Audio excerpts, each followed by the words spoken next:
চম্পাহাটিতে ফের বাজি বিস্ফোরণ, আহত 2। ঘটনাস্থলে বারুইপুর জেলা পুলিশ আধিকারিকরা। চম্পাহাটিতে ফের বাজি বিস্ফোরণের ঘটনায় চাঞ্চল্য ছড়িয়েছে এলাকায়। বিস্ফোরণে 2 জন আহত হয়েছেন বলে প্রাথমিকভাবে জানা গিয়েছে। আহতদের আশঙ্কাজনক অবস্থায় হাসপাতালে নিয়ে যাওয়া হয়েছে। বিস্ফোরণের পর দমকল বাহিনী দেরিতে ঘটনাস্থলে পৌঁছয় বলে অভিযোগ তোলেন স্থানীয় বাসিন্দারা। বারুইপুর পুলিশ জেলার অতিরিক্ত পুলিশ সুপার অতীশ বিশ্বাসের নেতৃত্বে ঘটনাস্থলে পৌঁছয় বিশাল পুলিশ বাহিনী।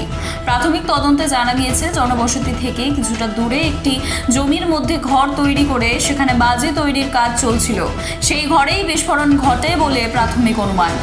কিভাবে বিস্ফোরণ ঘটলো এবং সেখানে কিভাবে বাজি তৈরির কাজ চলছিল তা খতিয়ে দেখছে বারুইপুর থানার পুলিশ। ঘটনার পূর্ণাঙ্গ তদন্ত শুরু হয়েছে। জানি না বলতে জানি, বাড়িতে ছিলাম 11টা নাগাদ, এখানে ঝামেলা হয় ওনার বউয়ের সঙ্গে, ছেলের সঙ্গে, আরও 2 জন কর্মচারী ছিল, টোটাল 5 জন ছিল। এখানে ঝামেলা হয়।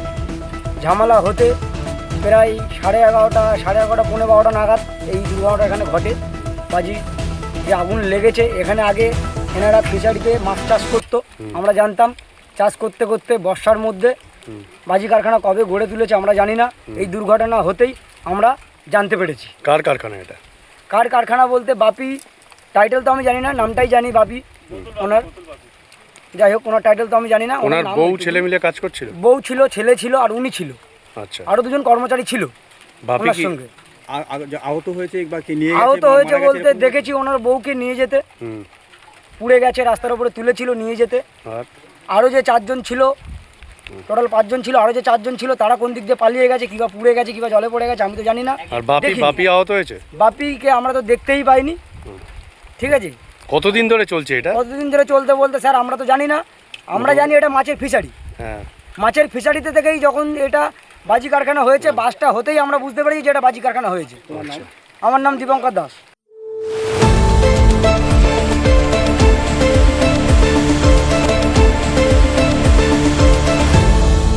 আপনারা দেখছেন এই বেলা বাংলা, শিরোনামে সবার আগে।